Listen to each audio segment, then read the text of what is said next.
was in Costa Rica for 4 days with TED Countdown. So you guys know that I'm doing a TED Talk. It has nothing to do with that. TED Countdown is a nonprofit arm of TED that focuses on climate.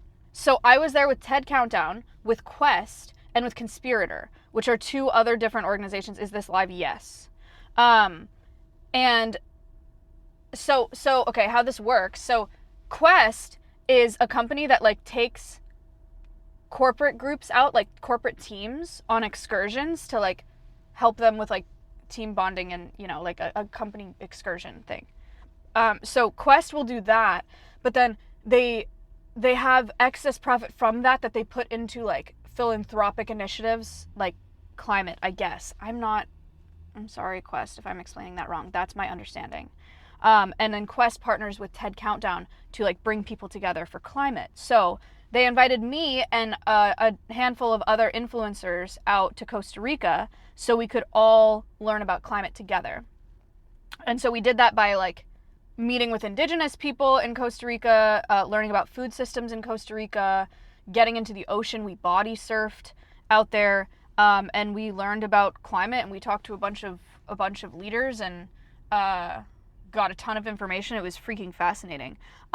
I obviously did not stream last week, but I did vlog. Not like a normal travel vlog. I filmed every wildlife encounter that I had, including a few plants. Obviously not every living plant, because holy shit.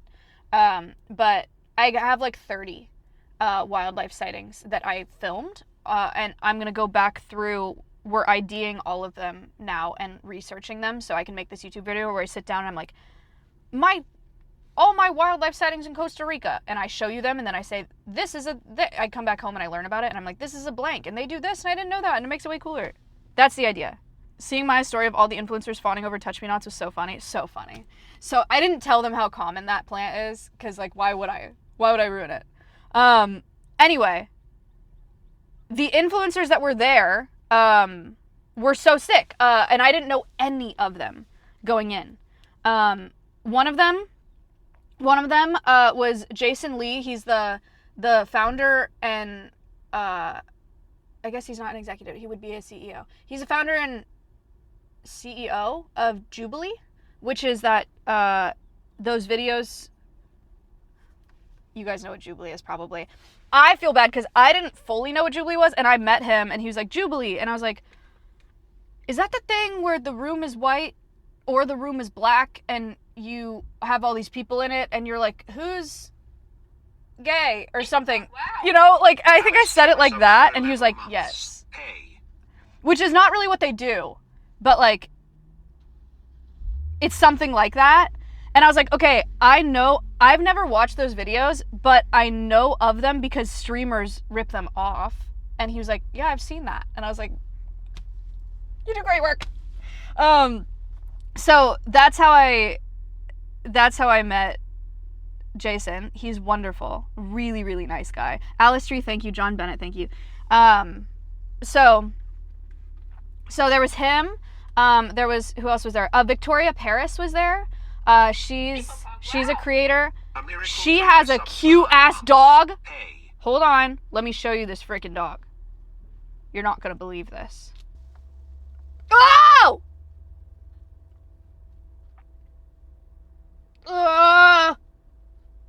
His name is Lentil.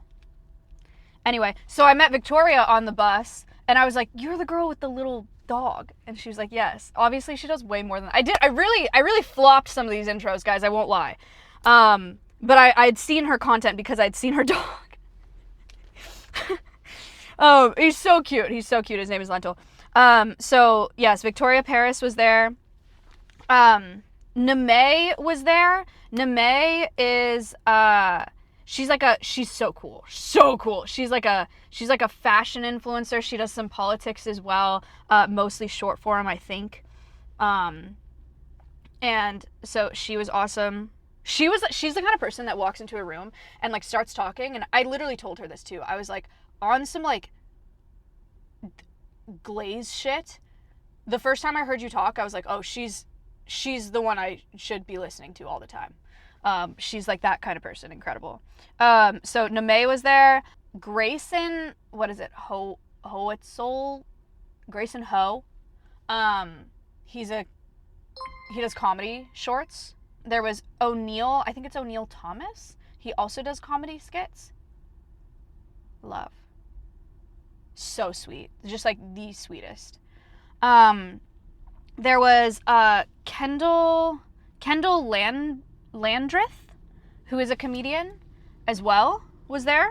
She was great. There was a girl named Talia there. She also kind of does comedy shorts and just like talks about lifestyle and women's health. Okay, and then Mamadou, who you guys might know as Casual Geographic. Do you know this guy? He gets to call the void and just waddles away from everything he knows to certain death. So he's a freaking sweetheart. Love him. He is huge on short form TikTok and Instagram, and he's got a huge YouTube channel. He's really great. From My Leafcutter Aunt Story, right? And he is like so sweet. And he's coming to Texas. Don't you guys worry. We were the only two like wildlife influencers there. And so I got to talk to him a lot, and it was really wonderful, and I really like him. Oh, and then Tori as well, which is her first 100K. She helps women with finances. Also really sweet girl. So yeah, those were the people on the trip, and it was a lot of fun. It was very my reflections from the trip. It was very interesting because it was a very I said this to all of them at the closing circle, so don't worry. It was a very like woo-woo trip. Like it was a very like mind, body, breath work, yoga, astrology trip. You get what I mean? And I am not like that at all. Which maybe some people find surprising because I'm like a nature girl. So they think that I'm gonna be really spiritual and very like, which like I am, I'm not spiritual, but I am like connected to like our planet, obviously deeply. But I'm not like I have like a, maybe like a hippie woo woo streak, but it's not my thing. Normally I would stay very far away from things like that. Like when people talk about astrology, I'm sorry. I am one of the people that like rolls their eyes kind of. You know, I've just been that way. And so I'll like avoid stuff like that. And this trip, there's no avoiding it. We were together, literally guys, we were getting up at 5 a.m. and getting back at 10:30 at night. Like we were together the whole day doing stuff all day. So it's like, there's no way to not lean in besides hating it the entire time and rolling my eyes internally the whole time, which is like, I'm not going to do that. That's so lame. So I tried, like I genuinely tried to lean in, right? Very esoteric, yeah. And so that's the longest amount of time I've had to be in a space where I've had to like try to lean into stuff like that. And day one, we go to the beach at like 7 a.m. and we meet with this like yoga group that was taking us body surfing.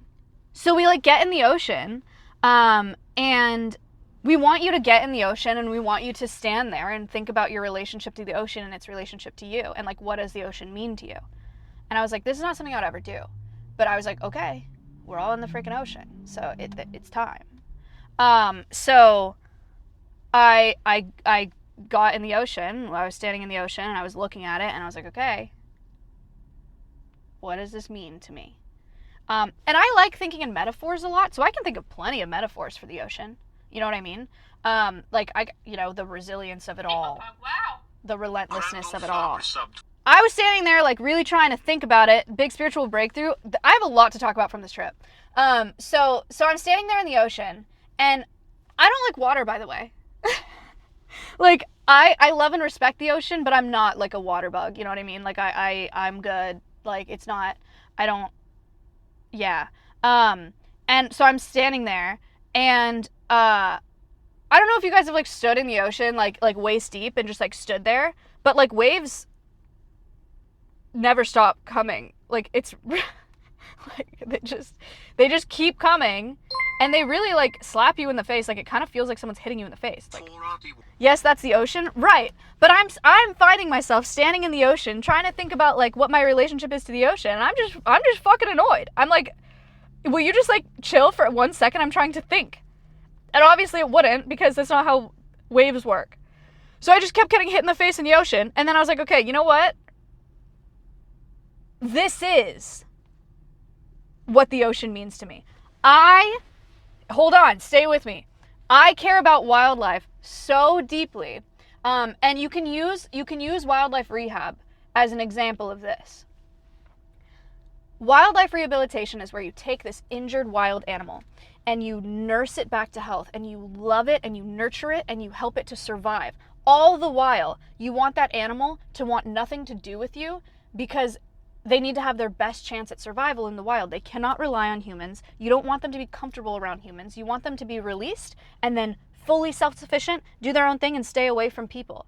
So it's this like endless outpouring of like love and passion and nurturing for something that not only doesn't give a fuck about me, but doesn't even like me.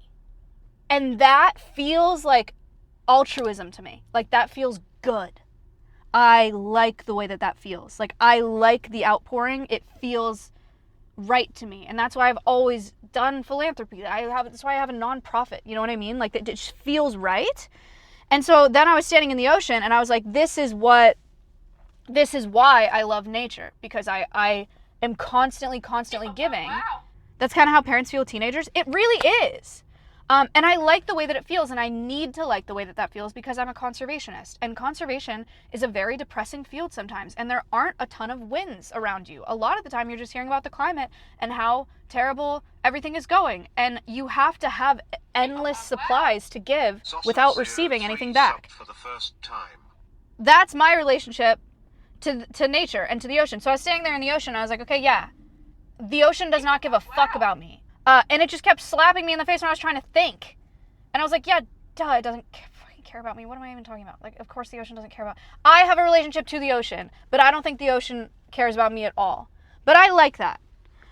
So that's the realization that I came to standing in the ocean. And then I tried to body surf, and a lot of salt water went up my nose. It hurt really bad, and it burned. But I did it a bunch of times anyway. Parasocial relationship with Mother Earth, literally. Yeah. We had dinner.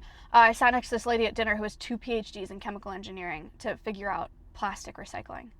And I just talked to her about plastics. By the way, I did ask her the question of like, okay, what do we do? You know, like the question that everyone would want to ask someone with 2 freaking PhDs in chemical engineering about plastics. I was like, so what do we do? And she was like, unfortunately, the answer, she was like, it's very complicated. But the absolute best thing you can do is use things into the ground. Because it's so complicated, there's not like a use this type of plastic and everything will be okay again, and like just use this product or these products. It's use the products that you have into the ground, like until they are hanging by a thread, until you can't use them anymore. That is like she was like, that is the best advice you can give anybody. So anyway, note from that, pretty cool. We went to this lady who grows a bunch of plants, and she has a restaurant, and she made us ceviche and a bunch of other food, and it was really good. And she was really nice. And I saw lots of turkey vultures. I saw black hawks. I saw frigate birds. I saw kiskidees, social flycatchers. Look very similar, by the way. I saw crocodiles, first wild crocodiles. I saw a bunch. I mean, you'll see it in the YouTube video. Is Costa Rica pretty similar to Belize? Vibes wise, yeah, I would say so, yeah. Ecologically speaking, vibes wise, yeah. We went on the river. We went to see mangroves. Brothers, your zipper up? Yeah. Good looks. We went to the mangroves.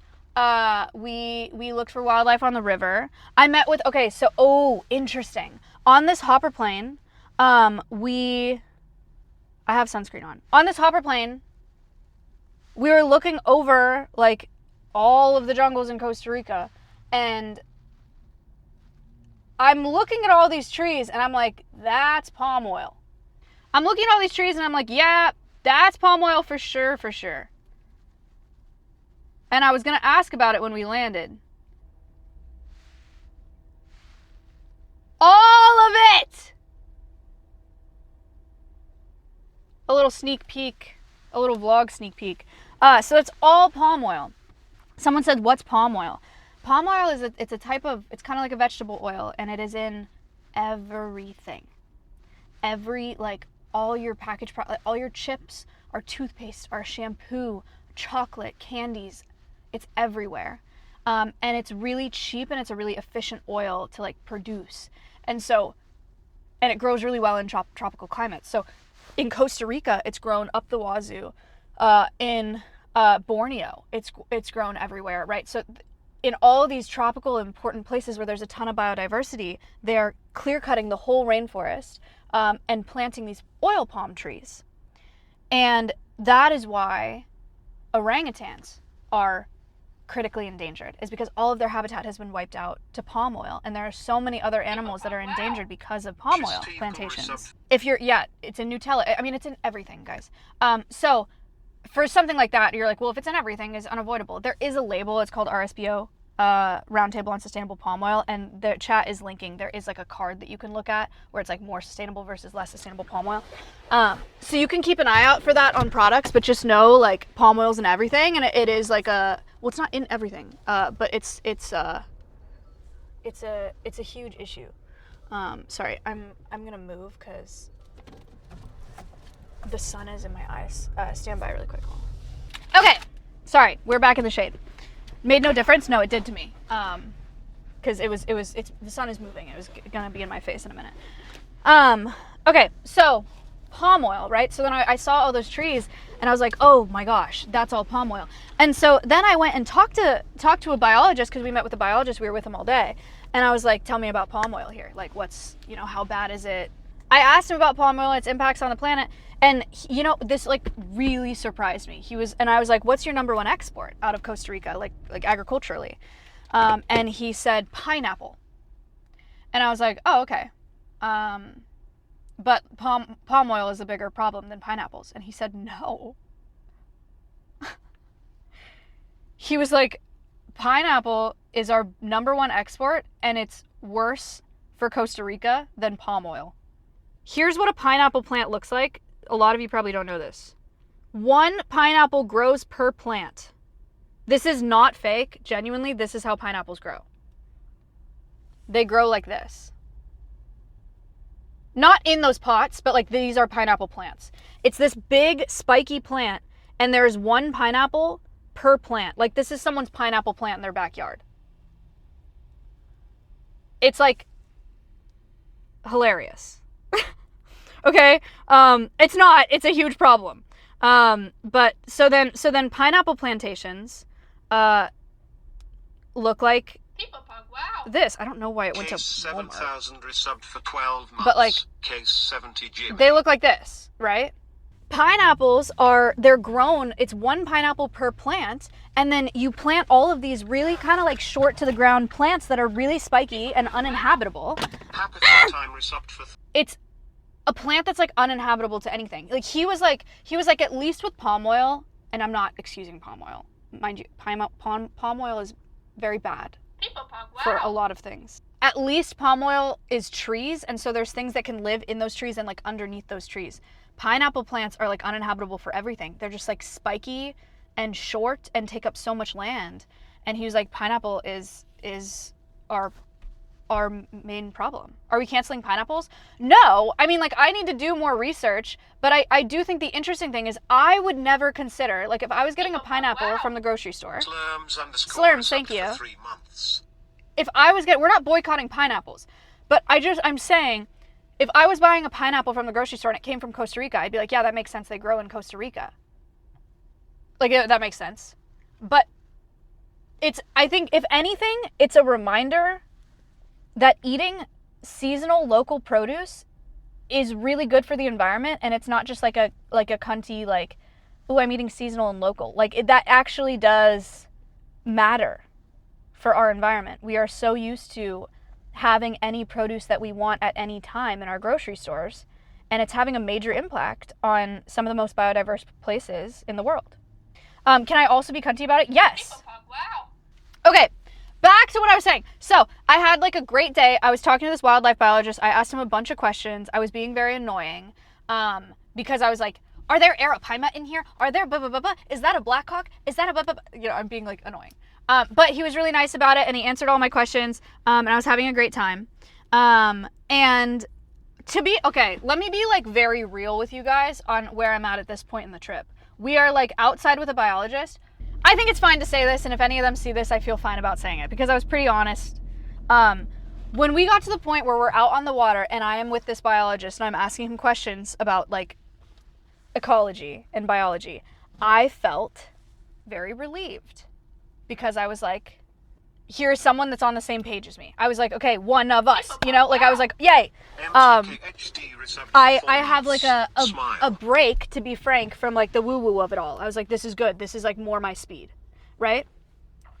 And so I talked to him all day about the wildlife and about whatever. And then we went to this indigenous community, so sick, talked to this amazing woman at this indigenous community. She has like a women's coalition. So she brings a bunch of women together and they have this market. So they make a bunch of crafts and they like do textiles and they paint and they cook.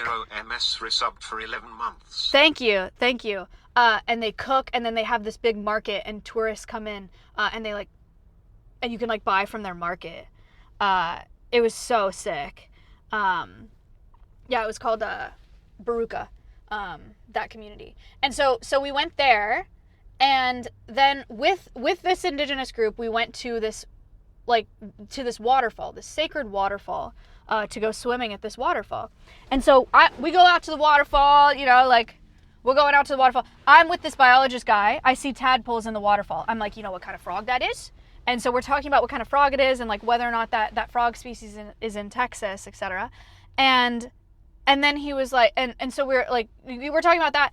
And then we're standing on this cliff and he was like, there's a spirit in this forest. And if you don't take care of nature, he pushes you off the cliff.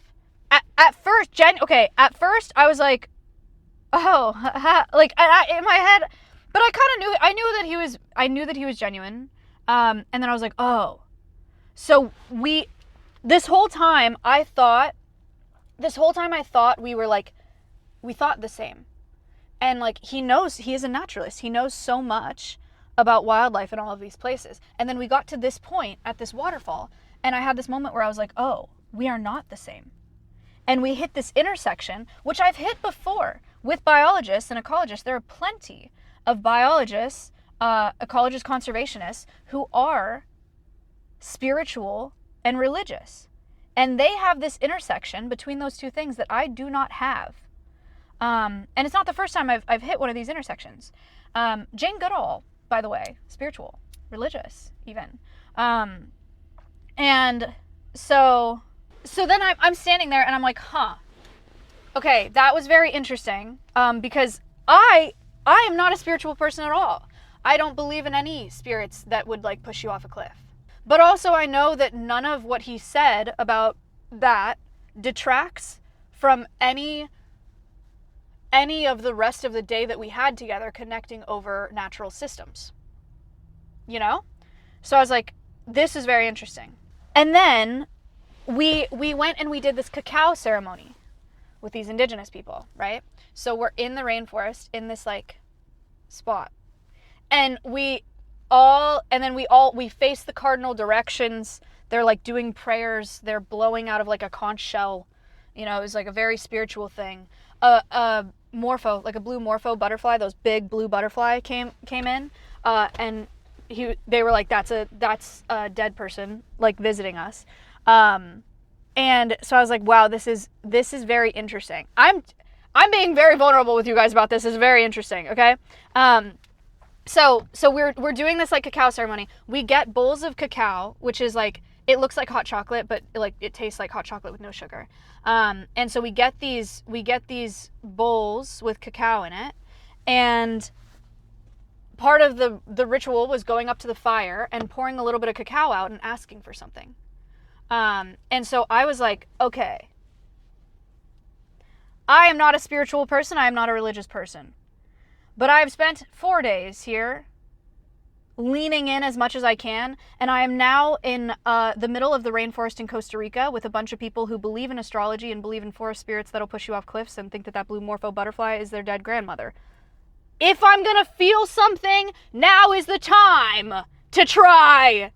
Okay? Mind you, I am not religious. I am not spiritual. But I was like, there's no better time, really, to ask. So I walk up to the fire. I pour it in. I'm like, it's time, tell me.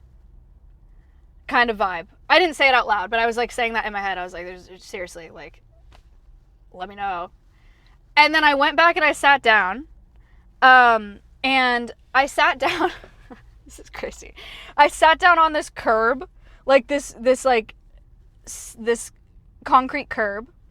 And I'm like I'm sitting on the curb, whatever, people are making their wishes. A stray dog came over, which is not abnormal. There are lots of stray dogs and stray cats. And a stray dog came over. A stray dog came over and he put his front feet on the curb next to me and he was like rubbing his head into me, and so I was petting the dog. And it's like when a cat like really rubs into you to be pet. Like it was like he was itchy. So I was like really like petting this dog. And he was really sweet. And then Neme and O'Neill, these two other influencers who I don't know if they're Christian actually, so it doesn't really matter, but I think they're religious. They were like pointing at me while I was petting this dog, and I was like, yeah, cute dog. And they were like, no, he has his chest. And I was like, so I thought the dog was like injured. So I look at his chest and they're like, there's a cross on his chest. And I was like, what? And so I look at his chest because I thought they were pointing, because I thought they were like, there's something wrong with that dog. And I look at his chest. I look at the dog's chest. And bro has a cross on his chest. Like, and I swear to you guys, in that moment, I was like, damn, that's crazy. T_Milne subbed for the first time. T Milne, thank you.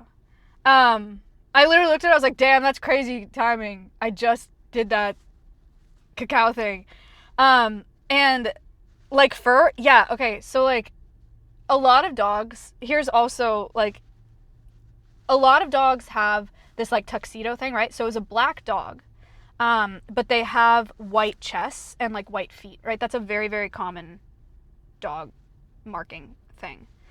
This was a black dog that did have white feet, but did not have a white chest, besides a cross that went from like here on the dog down into its belly, and then from forearm to forearm, just a cross. Like, I'm gonna be honest with you guys, I've never seen that marking on a dog. I don't know why it was like that. It was not paint. It was like a full marking that was really random. And so I'm sitting there, and in that moment I was like, damn, that's crazy timing. And I know this sounds crazy retelling the story, but I didn't really think anything of it besides like, wow, that's a crazy coincidence. Like I really didn't think about it. And then I came home and I was telling my boyfriend this story, and I was like, isn't that crazy? And he was like, yes. And I was like, oh, I guess that is actually a really crazy story. And if there is a God, he's probably like so annoyed right now. But, and I recognize that would be enough to convert somebody. I'm so sorry. It's still not enough to convert me. I'll think about it. I am like, I'm thinking about it, chat. I am thinking about it. I'm like, it's pretty crazy. And I know a lot of y'all are religious, and you're probably like, holy shit, that's so annoying. So I'm sorry. I'll think about it. I'm just not really there yet. But my like annoying logical take on that whole thing is that I think there's a genuine, so there's a lot of stray dogs and a lot of stray cats out there. I think this dog was extremely healthy and extremely friendly. I think there's a genuinely very high chance that dog is that well taken care of and lives at that spot because of that marking. And so I think that's probably why he lives there, and probably why he's so healthy. Like I bet the indigenous people there have seen that cross and like feel strongly about this dog for that reason. So that's what I think, what I'm thinking. Did you not take a pic of the dog? No, because I genuinely didn't even think about it being interesting. Wow. Like, I should have. I totally should have. Yo. So that was like a lot of the experience. Also, here's my biggest, it was very interesting. Here's my biggest takeaway though from that whole trip is I was around a lot of like spiritual stuff and like esoteric stuff. And I leaned in as hard as I could. And I will acknowledge that before this trip, I was not eager to accept any of those things. I, in fact, actively was like and still there's a part of me that is like an eye roller to things like astrology and like zodiac signs and like tarot readings and like things like that. It's just not something that I'm into, right?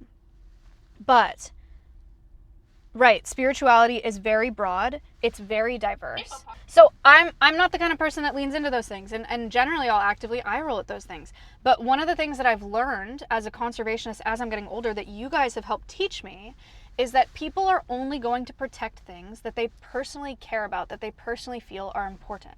And for a lot of you, for an animal like, I was saying this to Connor this morning, for a lot of you, for an animal like Winnie, it's important for you to see her like play with a ball because she's kind of like your dog. And then it's like, oh, so she's cute like a dog and I like dogs, so I like Winnie. And for some people, it's that blue morpho butterfly is the only way that my dead grandmother can visit me. And they're going extinct. And if there are none left, my grandmother can't come back. Those are two very different sides of this spectrum. But they're both very legitimate in that is how people feel. Like that's how they value nature. Like they believe in this wide range, wide spectrum. And at the end of the day, I can believe whatever I want. I may be over here, right? But people are only going to protect things that they care about. And I need to acknowledge and actively accept and embrace the fact that people care about different things, especially the people that are actual stewards of this land. Every indigenous person that I've ever met in my life, which to be honest with you guys is not more than dozens, right? Like I've been in several indigenous communities. It's not like it's not a regular part of my life here in Texas, but every indigenous person that I've met and spoken to is deeply spiritual. And those are the people that are stewarding that land, that live in that land.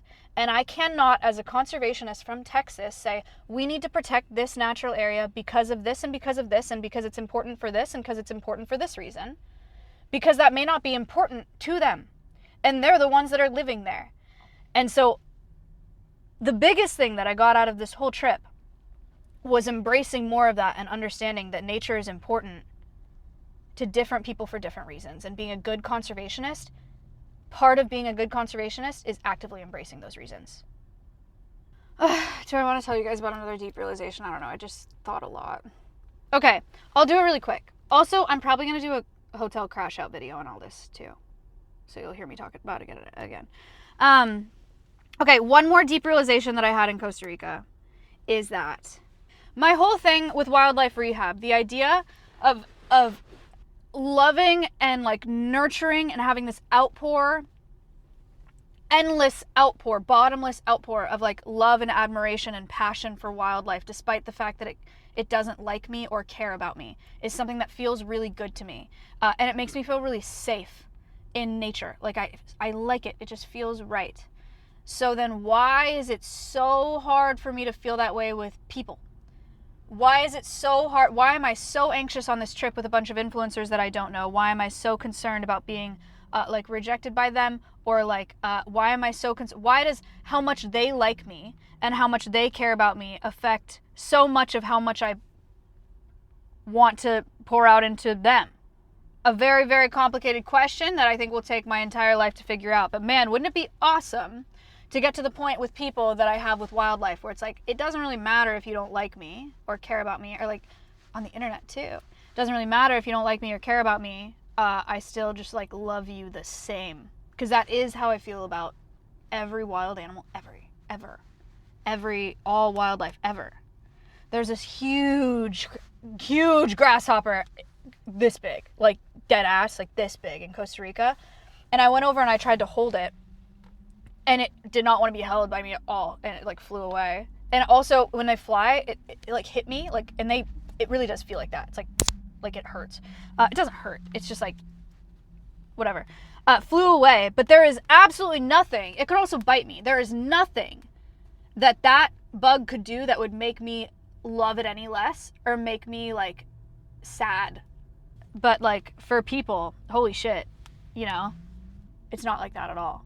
So anyway, that's something to think about. But that's a whole hotel crash out video, to be honest. Anyway, so those are my deep realizations. I took a red eye back from Costa Rica. Oh, guys, I had the worst red eye ever because I went to the airport in Costa Rica in just a t-shirt because it's hot as frick over there.